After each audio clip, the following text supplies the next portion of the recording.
Hey everybody, welcome back to Reading Through the Bible. Today we're going to be in John chapter 12. 6 days before the Passover, Jesus arrived at Bethany, where Lazarus lived, whom Jesus had raised from the dead. Here a dinner was given in Jesus' honor. Martha served, while Lazarus was among those reclining at the table with him. Then Mary took about a pint of pure nard, an expensive perfume. She poured it on Jesus' feet and wiped his feet with her hair, and the house was filled with the fragrance of the perfume. But one of his disciples, Judas Iscariot, who was later to betray him, objected. Why wasn't this perfume sold and the money given to the poor? It was worth a year's wages. He did not say this because he cared about the poor, but because he was a thief. As keeper of the money bag, he used to help himself to what was put into it. Leave her alone, Jesus replied. It was intended that she should save this perfume for the day of my burial. You will always have the poor among you, but you will not always have me.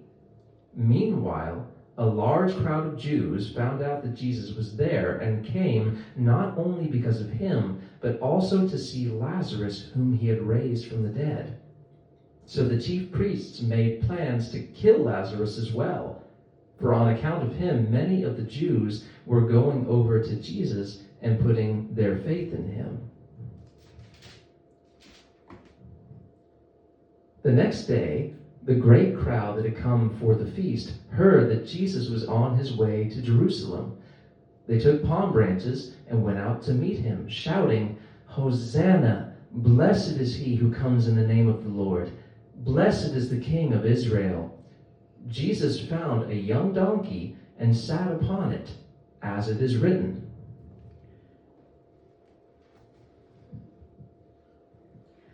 Do not be afraid, O daughter of Zion. See, your king is coming, seated on a donkey's colt. At first, his disciples did not understand all this. Only after Jesus was glorified did they realize that these things had been written about him and that they had done these things to him.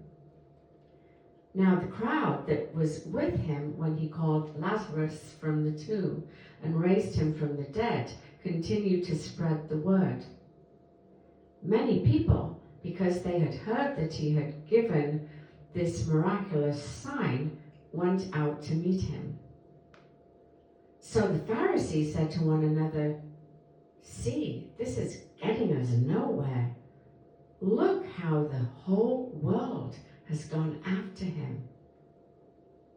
Now there were some Greeks among those who went up to worship at the feast. They came to Philip, who was from Bethsaida in Galilee, with a request. "Sir," they said, "we would like to see Jesus." Philip went to tell Andrew. Andrew and Philip in turn told Jesus.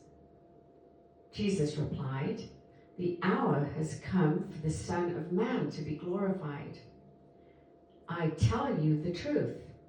Unless a kernel of wheat falls to the ground and dies, it remains only a single seed. But if it dies, it produces many seeds. The man who loves his life will lose it, while the man who hates his life in this world will keep it for eternal life. Whoever serves me must follow me, and where I am, my servant also will be. My Father will honor the one who serves me."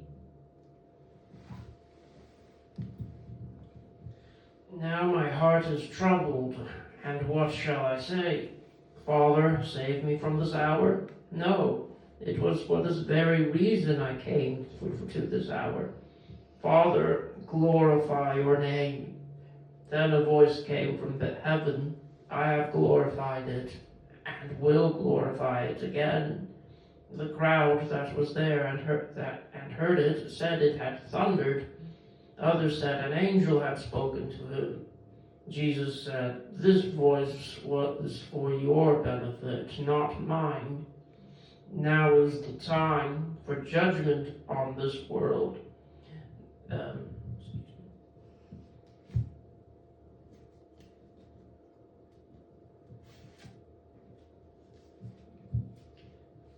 Now the prince of this world will be driven out.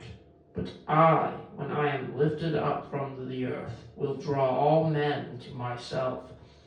He said this to show the kind of death he was going to die. The crowd spoke up. "We have heard from the law that the Christ will remain forever. So how can you say the Son of Man must be lifted up? Who is this Son of Man?" Then Jesus told them, "You are going to have the light just a little while longer. Walk while you have the light, before darkness overtakes you.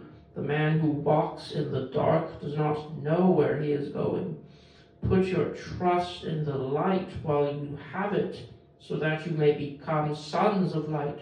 When he had finished speaking, Jesus left and hid himself from them.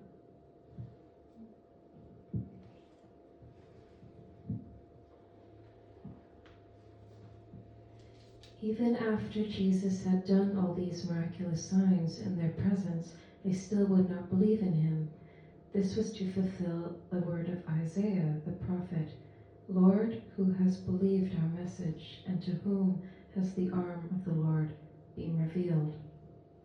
For this reason they could not believe, because, as Isaiah says elsewhere, "He has blinded their eyes and deadened their hearts, so they can neither see with their eyes, nor understand with their hearts, nor turn, and I would heal them." Isaiah said this because he saw Jesus' glory, and spoke about him. Yet at the same time, many, even among the leaders, believed in him, but because of the Pharisees, they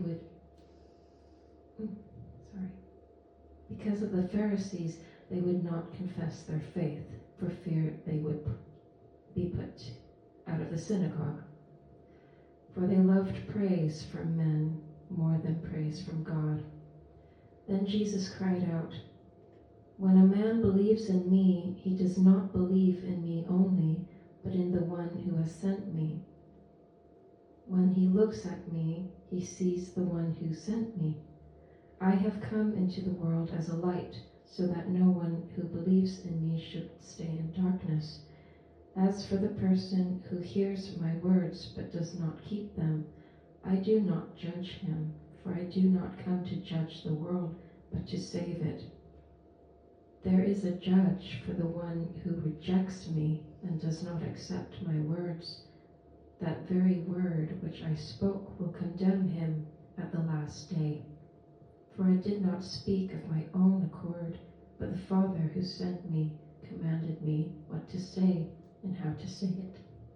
I know that his command leads to eternal life, so whatever I say is just what the Father has told me to say."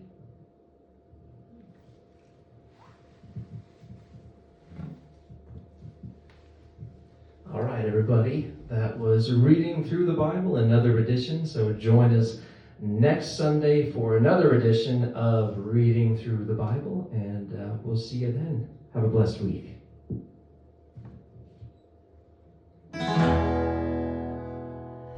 I have decided to follow Jesus. I have decided to follow Jesus. I have decided to follow Jesus.